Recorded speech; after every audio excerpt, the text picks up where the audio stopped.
When you get started with Divi, there's a page which is very, very important that is often overlooked, and this is the 404 page. Now let me show you what happens if we try to access a page that doesn't exist on our website. So I'm just going to type in a bunch of gibberish here and hit enter. Now you're going to notice that we have a page here that doesn't look great at all, and this is where we need to let our design skills shine and show that we are professionals. So I want to show you how to create a 404 page, but before we do that, I have a course which I think you'll be interested in. It's called the Divi 5 Mastery course. Now this course covers pretty much everything you need to know about Divi, and I'm going to be adding a lot more lessons and modules at no extra charge. How much is it going to be, you may ask? Only $27. So go ahead, the link to that is in the video description below, and as I add more lessons and more chapters, I will not charge you extra. The price is going to go up to $97 very, very soon once I add more content to this course. So go ahead, check it out. It's in the link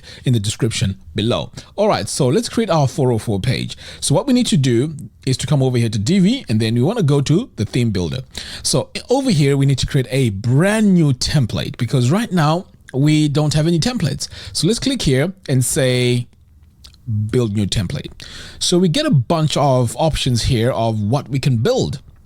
So we're going to scroll all the way down here until we find 404 page and then click on create. So now we have the ability to go in and start creating our 404 page. So the first thing we're going to do is to make sure that the header and the footer is not visible, because this is what causes a lot of confusion. We just want a page just to show up and show a specific information. So let's go ahead and click on build custom body. Okay, so with this now we have access to our builder 100%.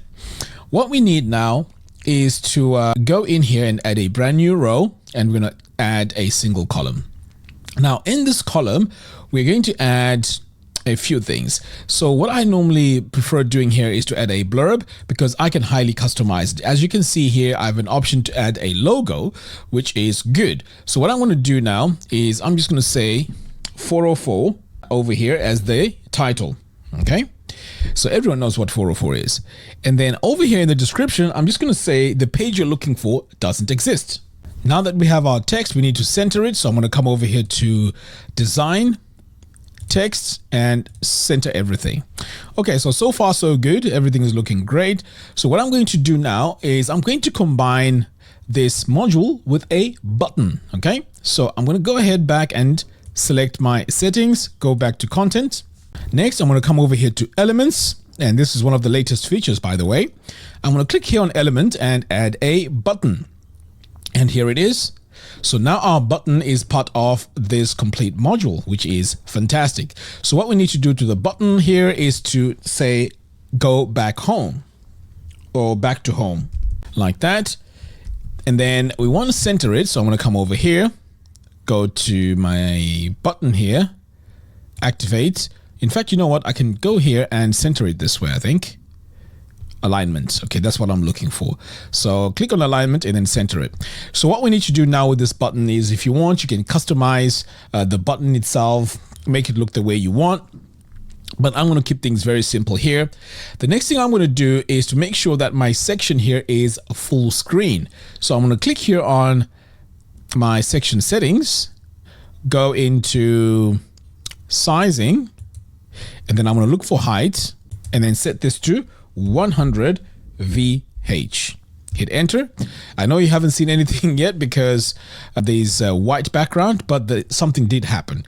And to prove to you that something happened, we're going to go in and add a background color by coming over here. So I'm just doing this quickly, but in your case, you can add all your brand colors and so on. So I'm going to have a dark gray here. Okay, so there we go. So that's going to be my background color. So you can see this is a full section. So the next thing you want to do is, right now you can see that this is all the way to the top. In fact, let's add a logo here. And what we're going to change is this image. We're going to change this to icon. And I'm going to look for an icon called caution. Do we have that? Oh yeah, we do. So I can either go with this one right here. In fact, I think that one works great. Okay, so that's going to be my icon. So I need to go in and customize my text. But before I do that, I need to center this because it's all the way to the top there. Ideally, I would like to have it right there, bang in the center. So in order for us to achieve that, we need to go to our section settings. Thank God we have Flexbox. I mean, you don't even realize how Flexbox is fantastic. We can just align things wherever we want. Okay, so by choosing design here, I can now go to layout. And this is the option I need. I need to center it. So now everything is all centered. You know, before we used to use custom CSS, and it used to be very annoying. Anyway, so back over here now, I can go into my text modules. So the first thing we need to do is to work on this 404. Okay, so I am going to go to my title text, which is right here, and let's set this to, let's go with 6 rem and see what that looks like. Now, so for this example here, I'm not using SiteKrafter, just in case some of you don't have SiteKrafter, but this is how I would go in and customize this. So I'm going to go up to about, say, 14 rem, okay? Nice and big. All right, so now that I have that, the color here, you can see we have, our color doesn't look great, so we need to go in and change that. So I'm going to go with a very light gray. I don't want it to be like pretty much all in your face. Okay, so I'm going to go with that. And then I'm also going to work on my text here. So I'm just going to collapse that, and then I'm going to go to my body text. So here I'm going to set this to a similar color. Just going to go and grab something like that so it's easy to read. And then for my size here, I'm going to try 2 rem. Let's see what that looks like. I think that's too big. So we're going to go with 1.2. Let's hit enter. Okay, I think that is the best size for this so far. So I'm going to go with that. And then finally, or close to finally, we need to work on this button. So when I click on that, I need to make sure that this is going to automatically go to the home page. Okay, so in order for us to achieve that, we need to come over here to our button and then click on content. So the link is what we're looking for. So here's the way the magic happens. So button link URL is right here. So I'm going to click on this little icon, and then I'm going to go to homepage link like that. Okay, so now my button, when it's clicked, it's going to go straight to the home page. So as I'm looking at this, you know, you can further customize this again if you want to. Maybe the 404 here is a bit too much. Perhaps you want to change the icon there. So I think I'm not a fan of that icon anymore, because I've just had a glance at it and it doesn't look great. So I'm going to come over here, search for caution again, and see if I can choose something different. So I think I'm going to go with a triangle like that. Okay, so it's up to you. If you want to make it even bigger, it's pretty much your choice, but I think that size works great. So with that now, you're probably thinking, well, is this going to work? And the answer to that is yes. Remember, there's a lot that you can do to customize this page to make it look really awesome. And sometimes you can get, you know, like amazing messages on it.